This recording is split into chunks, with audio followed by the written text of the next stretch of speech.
But right now we're going to talk about wines, and if you want to serve a really neat holiday wine this year, really get the conversation started, there is a Green Bay area man who actually owns a winery, believe it or not, in South Africa, and they're cranking out some amazing wines. They sell them right at Festival Foods. Take a look at the story behind the winery. I was invited to go down to Cape Town, South Africa, and take a look at the vineyard and winery and see if I had an interest of investing and being a part of it. For a number of years, year and a half, I said no, I wasn't going to get involved, and finally I broke down and had an opportunity to go down there.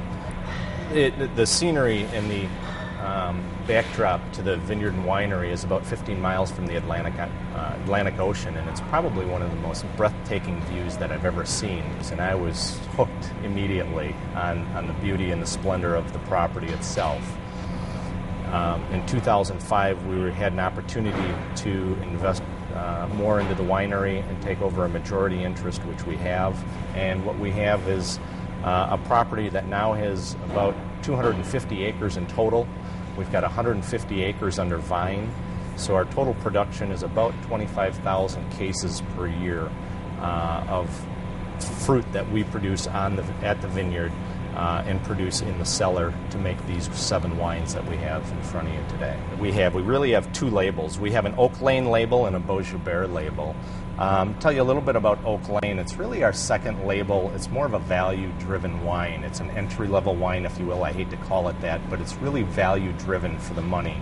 Oak Lane, we derive the name from the entrance to the farm, which comes from 150-year-old oak trees, and it lines the entrance to the farm and up to the cellar, and it just gives this magnificent view, and it is the entrance to the whole farm, hence our entry-level wines, if you will.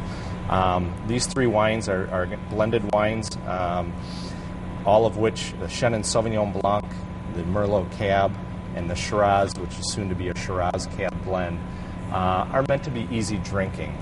The Beaujolais label, we derive our name from our partnership, the last name, the Jobert family, which actually has been in their family since 1795. They're French Huguenots that came down then, and the Beau comes to re-emphasize their French heritage, Beau in French being beautiful, strong, decisive, and it is one of the most beautiful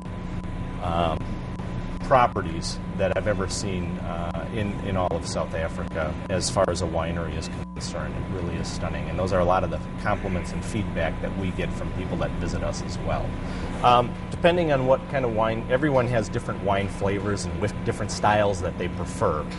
Those that are white wine drinkers, obviously we've got the white wines for them, and the serious red wine drinkers, we've got these.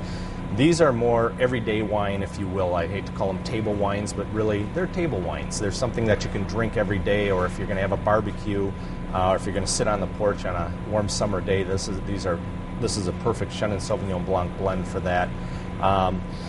These 2 Sauvignon Blancs, or the Sauvignon Blanc and the Chardonnay here for the white wines, when I say wow you, the styles are all dry wines. We don't make sweet wines. But with that said, we make a very strong fruit component to them that gives them stylistically very good flavors that people can really enjoy for the style of wines that they are.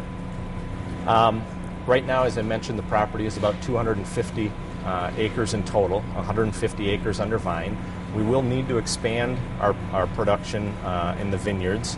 We are getting to the point where everything we do produce, we are selling. We do have room to plant more, so we'll plant a little bit more of the white wines right now, and then probably a little more red wines, red grape varietals in the near future as well.